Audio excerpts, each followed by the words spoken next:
News cable.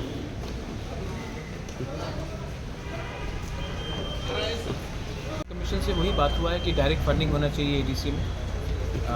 हम लोगों को आर्टिकल 280 से जो गवर्नमेंट ऑफ इंडिया का प्रोविज़न है, government of India has to give us direct funding. आज के दिन 68% of Tripura is ADC area, लेकिन फाइनेंस सिर्फ 1.7% का बजट का आता है। ये सब बात हुआ है। अब देखते हैं कि फाइनेंस कमीशन अपना रिपोर्ट गवर्नमेंट ऑफ इंडिया को कब देता है।